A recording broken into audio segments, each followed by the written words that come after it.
students, welcome to TSAT classes. Indian polity కోర్స్లో భాగంగా మనం లాస్ట్ క్లాస్లో స్కెడ్యూల్స్ అనే టాపిక్ని కంప్లీట్ చేసేసుకున్నాం. ఈ సిరీస్ని కంటిన్యూ చేస్తూ ఈరోజు let us discuss about preamble of the Indian constitution, పీఠిక preamble of the Indian constitution. Now this is one area where again you can expect some questions. చాలా important sir. Preamble of the constitution కూడా చాలా important. ముందుగా what is preamble? Preamble is nothing but preamble is nothing but it can be compared to the summary of the Indian Constitution, or it is the gist of the Indian Constitution. Preamble is the identity card of the Indian Constitution. It is the identity card of the Indian Constitution. It is a preface of the Indian Constitution. It is a mirror image of the Indian Constitution. Mirror image of the Indian Constitution. ఒక మూవీలో trailer ఎలానో రాజ్యాంగానికి preamble అలా. Preamble talks about the entire summary of the constitution. రాజ్యాంగం మొత్తాన్ని కూడాను వివరించి చిన్నగా డీటెయిల్డ్గా మనకు కావాలి అని అంటే ప్రియాంబుల్ చదివితే సరిపోతుంది. The idea of the preamble is borrowed from US Constitution. The idea of the preamble is taken from US Constitution. అయితే preamble can also be compared to, preamble can also or is also compared to the objective resolution. The objective resolution of the Constituent Assembly. ఆశయాల తీర్మానము. రాజ్యాంగ పరిషత్లో జవహర్లాల్ నెహ్రూ గారు 13th December 1946 రోజున ఆశయాల తీర్మానాన్ని ప్రవేశపెట్టారు. ఈ ఆశయాల తీర్మానాన్ని రాజ్యాంగ పరిషత్తు January 22, 1947 రోజున పాస్ చేయడం జరిగింది. ఈ January 22, 1947 రోజున పాస్ చేసిన ఆశయాల తీర్మానమే ప్రస్తుతం ఉన్న ప్రియాంబుల్తో కంపేర్ చేస్తాం. ఆశయాల తీర్మానం ప్రకారంగా the India is declared as sovereign, democratic and republic. India is declared as sovereign, democratic and republic. మరి ప్రస్తుతం ఉన్న పీఠిక ఏమని డిక్లేర్ చేసింది? అసలు ప్రియాంబుల్ ద్వారా మనకేం తెలుస్తుంది? ప్రియాంబుల్ ద్వారా 4 క్వశ్చన్స్కి ఆన్సర్ తెలుస్తుంది.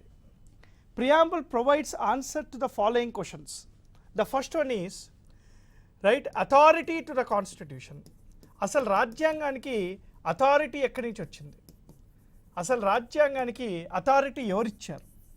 రెండో question the nature of Indian state. అసలు భారతదేశం అంటే ఏంటి? Nature of India. మూడో question what is the objective of constitution. రాజ్యాంగం యొక్క ఆశయం ఏంటి? What is the objective of Indian constitution. And నాలుగోది when was the constitution of India passed. రాజ్యాంగం ఎప్పుడు పాస్ అయింది? ప్రియాంబుల్ ద్వారా మనకి 4 విషయాలకి ఆన్సర్ తెలుస్తుంది. ముందుగా let us look at the preamble. ఇది అందరూ కూడా బైహార్ట్ చేయాలి, చదువుకోవాలి. ప్రియాంబుల్ని మనం 3 పార్ట్స్గా డివైడ్ చేస్తాం. ఎలా ఉంటుంది సార్ అంటే, we the people of India, we the people of India having solemnly resolved, we the people of India having solemnly resolved to see India as, భారతీయులందరూ కలిసికట్టుగా భారతదేశాన్ని ఎలా చూడాలనుకుంటున్నారు? we the people of India having solemnly resolved to see India as sovereign,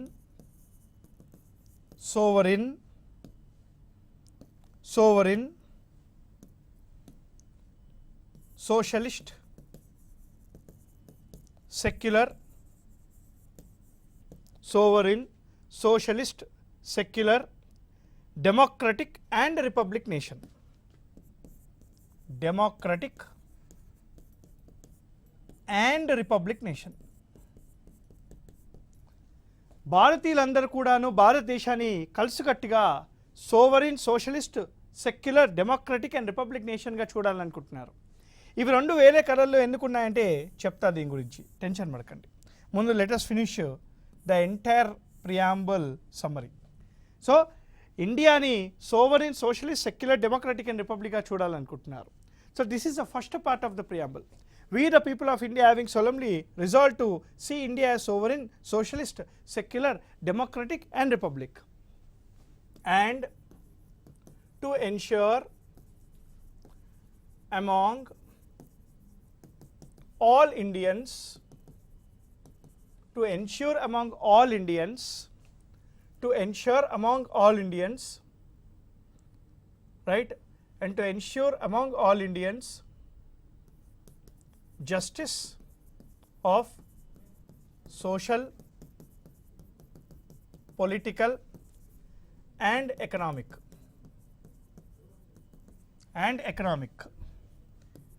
liberty of thought,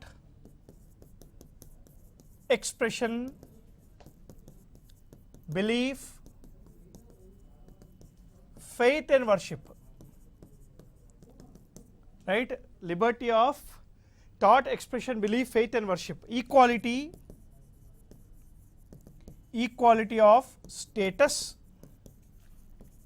and opportunity. Equality of status and opportunity. And to ensure among all,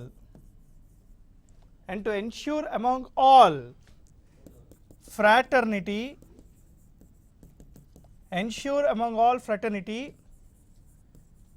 assuring the dignity of individual,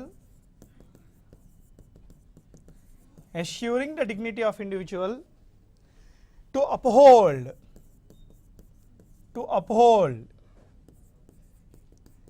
unity and integrity of India.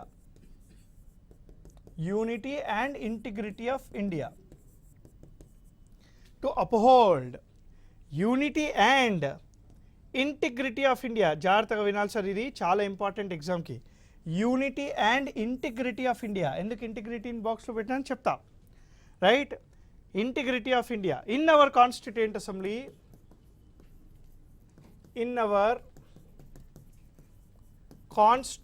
Assembly, this 26th day of November 1949 do hereby adopt, enact and give ourselves this constitution.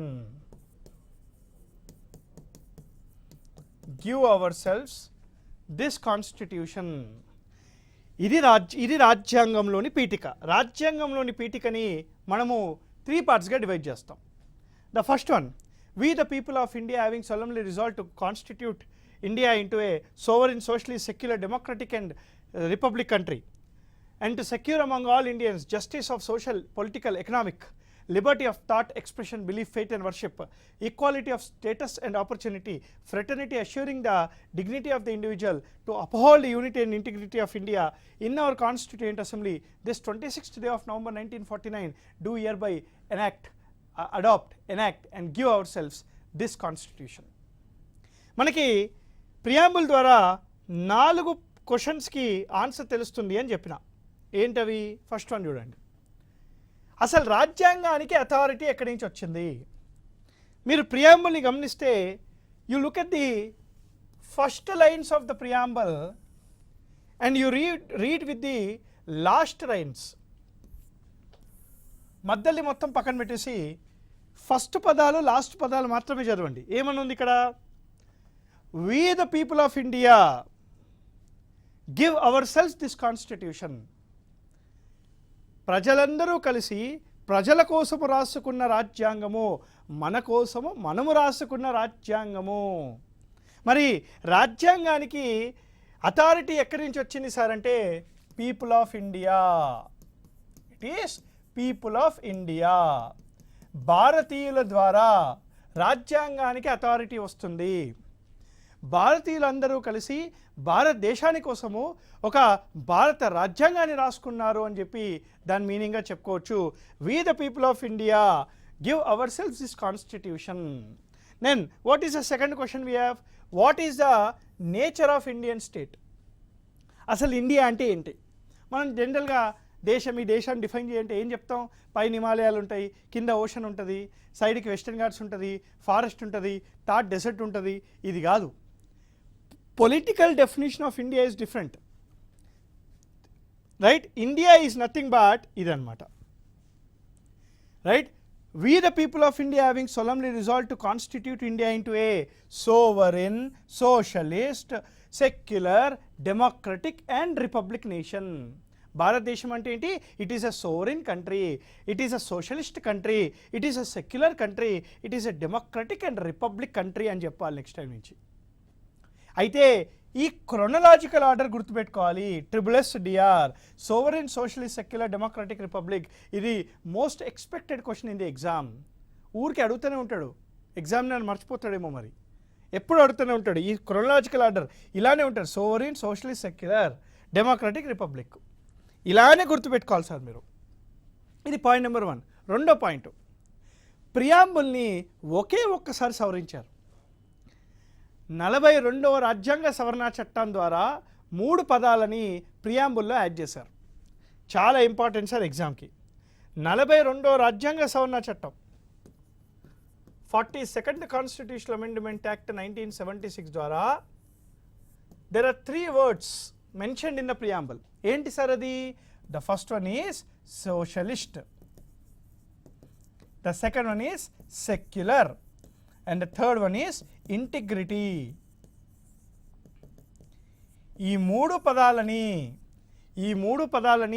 42వ రాజ్యాంగ సవరణ చట్టం ద్వారా add చేయడం జరిగింది ప్రియాంబుల్లో, right? Socialist, secular మరియు integrity అనే పదము 42వ రాజ్యాంగ సవరణ చట్టం ద్వారా యాడ్ చేశారు. ఇది గుర్తుపెట్టుకోవాలి. మళ్ళీ రెండో విషయం. మూడోది, అసలు సోవరీన్ అంటే ఏంటి? సోషలిస్ట్ అంటే ఏంటి? సెక్యులర్ అంటే ఏంటి? డెమోక్రటిక్ అంటే ఏంటి? రిపబ్లిక్ అంటే ఏంటి? Sovereign is nothing but it is an independent nation, it is an independent country. Sovereign mean independent character. India అనేది ఇండిపెండెంట్గా ఉంటుంది. వేరే ఎవరో చేసిన చట్టాలు ఇండియాలో అప్లికబుల్ అవ్వవు, మేము ఒప్పుకుంటేనే అప్లికబుల్ అవుతాయి. India is a sovereign country. India is a socialist country. It is nothing but equitable distribution of resources. Equitable distribution of resources. భారతదేశంలో ఉండే అన్నీ కూడాను అందరికీ సమానంగా పంచే ప్రక్రియ. దీన్నే ఎకనామిక్ సోషలిజం అని కూడా అంటారు. కార్ల్ మార్క్స్ మన దాస్ క్యాపిటల్లో క్లాస్ కాన్ఫ్లిక్ట్ థియరీ ద్వారా మనకి ఎకనామిక్ సోషలిజం అనేది వచ్చింది. ఇండియాలో ప్రోగ్రెసివ్ ట్యాక్సేషన్ ఉంటుంది. ఎక్కువ సంపాదిస్తే ఎక్కువ పన్నులు వసూలు చేస్తారు. ప్రభుత్వం ఎక్కువ పన్నులు వసూలు చేసి పేదవాళ్ళకి వెల్ఫేర్ రూపంలో, స్కీమ్స్ రూపంలో, సబ్సిడీ రూపంలో ఇవ్వడం జరుగుతుంది. ఎక్కువ సంపాదించిన వారి దగ్గర ఎక్కువ పన్ను వసూలు చేసి, రైట్, పేదవాడికి పంచే విధానాన్ని ఎకనామిక్ సోషలిజం అని అంటారు. మనకి జిఎస్టీలు కూడా చూడండి, తక్కువ స్లాబ్ 5%, 12% స్లాబ్స్ ఉంటాయి, ఎసెన్షియల్ గూడ్స్ మీద ఉంటాయి. అదే 28% లగ్జరీ గుడ్ మీద ఉంటుంది. అంటే లగ్జరీ గూడ్స్ ఎవరు కొంటారు? పేదవాళ్ళు కొంటారా, గొప్ప వాళ్ళు కొంటారా? రైట్, కోటీశ్వర్లే కొంటారు.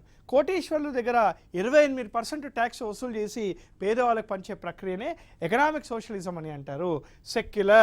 Secular is nothing but no state religion. అన్ని మతాలు ఒకటే. భారతదేశానికంటూ ఒక మతం లేదు. It is nothing but equitable religion or religious equality. Religious equality. అన్ని మతాలని ఒకేలా చూస్తుంది, ఇర్రెస్పెక్టివ్ ఆఫ్ ద పాపులేషన్. ఏ మతం వాళ్ళు ఎన్ని మంది ఉన్నా కూడా అన్ని మతం వాళ్ళని ఒకే విధంగా చూసే ప్రక్రియని సెక్యులర్ ప్రిన్సిపల్స్ అని అంటాము. మనకి భారతదేశానికంటూ ఒక స్టేట్ రిలీజియన్ లేదు. It is a secular country. What is the meaning of democracy? Rule by people is called democracy. Rule by people, ప్రజల ద్వారా, ప్రజల చేత పాలించబడ్డ ప్రజాస్వామ్యము డెమోక్రసీ. డెమో అంటే ప్రజలు, క్రసీ అంటే rule. Rule by people is called democracy. By the people, of the people, for the people is called democracy. ప్రజల ద్వారా. Article 326 right to vote అనేది మనకు వస్తుంది. ఆర్టికల్ 326లో ఉండే రైట్ టు ఓట్ ద్వారా మనందరం కూడాను ఈ డెమోక్రసీలో భాగంగా ఉంటాము. Republic. What is the meaning of republic? రిపబ్లిక్కి రెండు మీనింగ్స్ ఉంటాయి. The first one is head of the state, head of the state,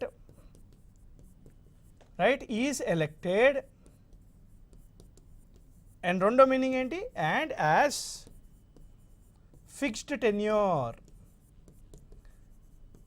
who is the head of the country, sir? President of India. భారతదేశంలో రాష్ట్రపతిని ఎన్నుకుంటారు.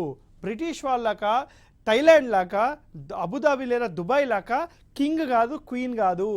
The head of the country is elected representative. అందుకే India is called republic nation. Republic అంటే head of the country is elected and has the fixed tenure. So this is the nature of the country. When someone asks you what is the nature of the country, ఏమని చెప్పాలి? SSDR. What is the meaning of SSDR? Sovereign, socialist, secular, democratic and republic అని మాత్రమే చెప్పాలి. ఇది కూడా గుర్తుపెట్టుకోవాలి sir మీరు ఎగ్జామ్కి. The third one. Now what is the objective of the Indian Constitution? మరి భారత రాజ్యాంగం యొక్క ఆబ్జెక్టివ్ ఏంటి? లక్ష్యం ఏం చేయాలనుకుంటే, ఏం సాధిద్దాం అనుకుంటుంది రాజ్యాంగము? The objective of the Indian constitution is nothing but to ensure among all Indians justice, liberty, equality and fraternity. The objective of the Indian Constitution is to ensure justice, liberty, equality and fraternity. These are the four major objectives of the Indian Constitution. What is the meaning of justice? న్యాయము. న్యాయము, స్వేచ్ఛ, సమానత్వము, సోదరభావము. న్యాయాలు మూడు రకాలుగా ఉంటాయి. Social justice, political justice and economic justice. మనకి social justice మరియు economic justice అనేది ఆదేశిక సూత్రాల ద్వారా వస్తుంది. సోషల్ జస్టిస్ మరియు ఎకనామిక్ జస్టిస్ అనేది ఆదేశిక సూత్రాల ద్వారా వస్తుంది. పొలిటికల్ జస్టిస్ అనేది ప్రాథమిక హక్కుల ద్వారా వస్తుంది. Fundamental rights provide you political justice. Social justice and economic justice మనకి ఆదేశిక సూత్రాల ద్వారా వస్తుంది. స్వేచ్ఛ, 5 రకాల స్వేచ్ఛ: thought, expression, belief, faith and worship. మనకి thought and expression. Article 19 of the constitution provides thought and expression, speech and expression. మరి బిలీఫ్, ఫెయిత్ అండ్ వర్షిప్. మత స్వేచ్ఛ. Article 25 to 28. Article 25 to 28 talks about మత స్వేచ్ఛ, religious freedom, right, religious freedom. Equality of status and opportunity. Equality of status and opportunity. Article 14 of the Indian Constitution deals with 2 concepts: equality before law, equal protection of laws. ఇదేమో equality before law, ఇదేమో equal protection of laws. Article 14 equality of status and opportunity మనకు వస్తుంది. And to ensure among all సోదరభావము, brotherhood లేదా harmony, brotherhood లేదా harmony. ఈ fraternity assuring the dignity of the individual to uphold the unity and integrity of India. ఈ fraternity అనేది మనకి ప్రాథమిక బాధ్యతల ద్వారా వస్తుంది. ఒక వ్యక్తిని, పరాయి వ్యక్తిని మన ఫ్యామిలీ లాగా మెంబర్గానే చూడాలి, రెస్పెక్ట్ ఇచ్చి చూడాలి అనే భావన మనకి ఆర్టికల్ 51 క్యాపిటల్ ఏ ప్రాథమిక బాధ్యతల ద్వారా మనకి రావడం జరుగుతుంది. అండ్ ఆల్సో ఎక్కడున్నా కూడా, ఏం చేస్తూ ఉన్నా కూడా, you should always feel proud to say that you belong to the nation India, right? To uphold the unity and integrity of the India. Unity among Indians, integrity among regions. ప్రాంతాల మధ్యలో ఒక యూనిటీని, ప్రజల మధ్యలో ఒక యూనిటీని ప్రియాంబుల్ ద్వారా, రాజ్యాంగం ద్వారా మనకు రావాలి అని చెప్పి ఆశిస్తూ ఉంటుంది, మనకి ప్రియాంబుల్ ద్వారా తెలియజేస్తుంది. ఇంటిగ్రిటీ అనే పదము 42వ రాజ్యాంగ సవరణ చట్టం ద్వారా యాడ్ అయింది. మీకు ముందే చెప్పిన 42వ రాజ్యాంగ సవరణ చట్టం ద్వారా 3 పదాలు యాడ్ అయ్యాయి. సోషలిస్టు, సెక్యులరు మరియు ఇంటిగ్రిటీ అనే పదము, ఈ 3 పదాలు కూడా మనకి దీని ద్వారానే యాడ్ అయింది. సో మనకి ఇక్కడ 4 క్వశ్చన్స్కి ఆన్సర్ ఇస్తుంది preamble. First one is the authority to the constitution of India, రెండోది nature of the Indian state, మూడోది the objective of the Indian constitution, మరి నాలుగోది రాజ్యాంగం ఎప్పుడు పాస్ అయింది. రాజ్యాంగం ఎప్పుడు పాస్ అయింది ఎప్పుడు మీరు ప్రియాంబుల్లో ఉంది కదా. We the people of India having solemnly resolved to see or to constitute India into a sovereign, socialist, secular, democratic and republic, and to ensure among all Indians justice, liberty, equality, fraternity, to uphold the unity and integrity of India in our Constituent Assembly this 26th day of November 1949. This 26th day of November 1949 do hereby adopt, enact and give ourselves this constitution. So constitution ni pass aina roju 26th November 1949. This is also called Constitution Day of India. Constitution Day of India గా celebrate చేస్తాము. మరి రాజ్యాంగం అమల్లోకి ఎప్పుడు వచ్చింది sir? రాజ్యాంగం అమల్లోకి ఎప్పుడు వచ్చింది? 26th January 1950 రోజు అమల్లోకి వచ్చింది. ఈ 26th January 1950ని రిపబ్లిక్ డేగా సెలబ్రేట్ చేస్తాం. రిపబ్లిక్ డే ఆఫ్ ఇండియాగా సెలబ్రేట్ చేస్తాము. So this is very very important. Now ఇక్కడ పెద్ద క్వశ్చన్ మార్క్. ఆ క్వశ్చన్ మార్క్ ఏంటి? ఇప్పుడు preamble is nothing but the summary of the constitution కదా.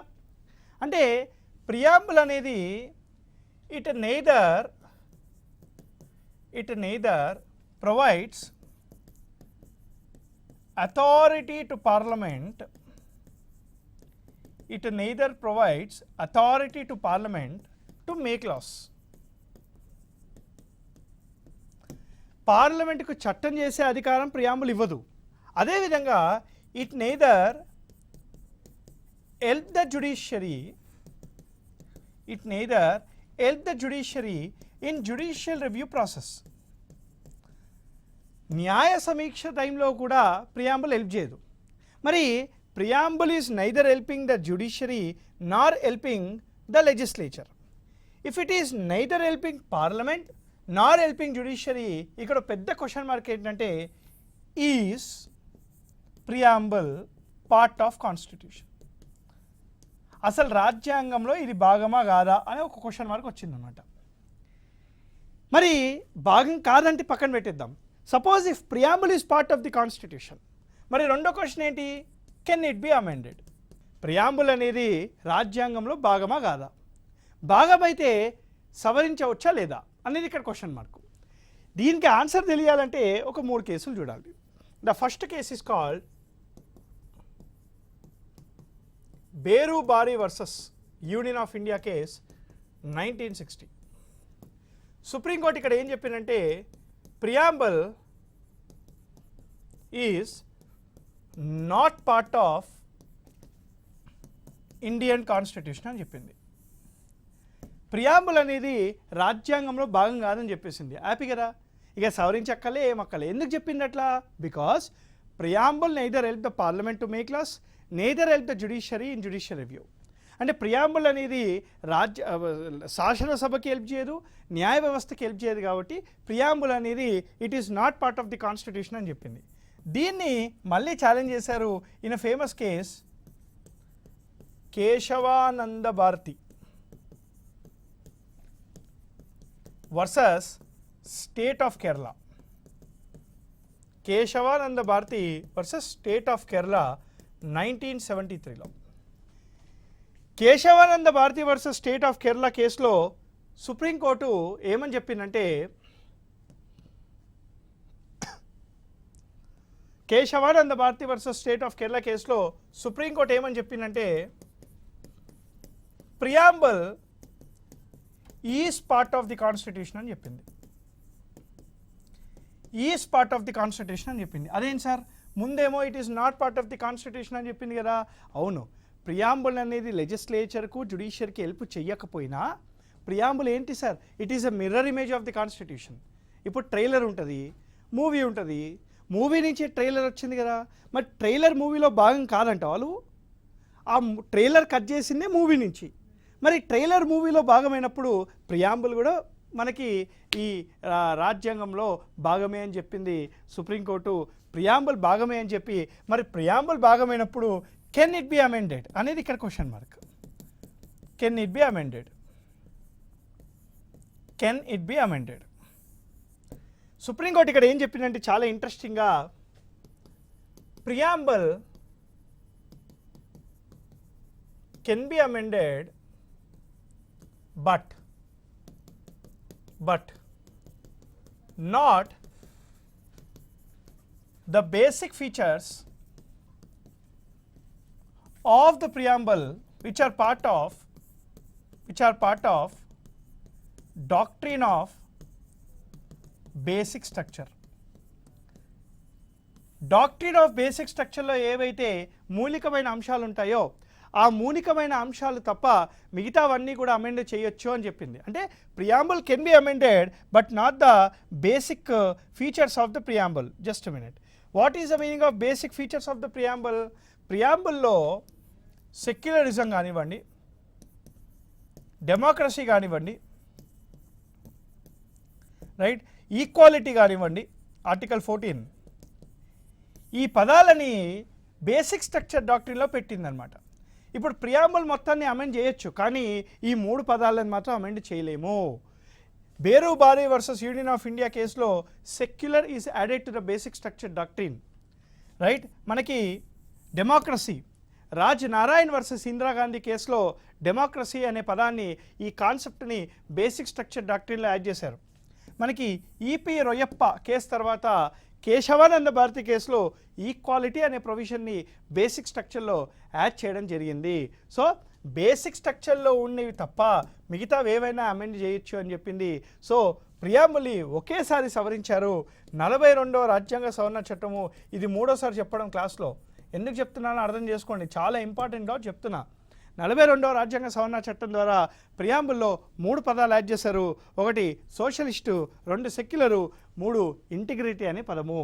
మరి preamble is part of the constitution కదా, మరి దీన్ని మళ్ళీ ఛాలెంజ్ చేశారు 3rd కేసులో. దాన్ని LIC versus union of India case 1995. LIC versus union of India కేసులో supreme court, right, it upheld its previous judgment. అంటే it's upheld its previous judgment. అంటే కేశవానంద భారతి కేసులో ఏదైతే సుప్రీంకోర్టు చెప్పడం జరిగిందో అది ఒప్పుకుంటూ ఇంకో పదం ఏం చెప్పిందంటే సుప్రీంకోర్టు ఇక్కడ, preamble is integral part, it is integral part of the constitution of India అని చెప్పింది sir. Preamble is integral part of the constitution of India అని చెప్పింది. అంటే భాగం కాదు, కంప్లీట్లీ భాగం అని చెప్పడం జరిగింది. So now preamble can be amended but not the basic features of the preamble. Preamble is part of the constitution, integral part of the constitution. ప్రియాంబుల్లో మనకి ఏమేమి తెలుస్తాయంటే, who provides authority to the Constitution of India, what is the nature of the Indian state, what is the objective of the Constitution, when was the Constitution passed.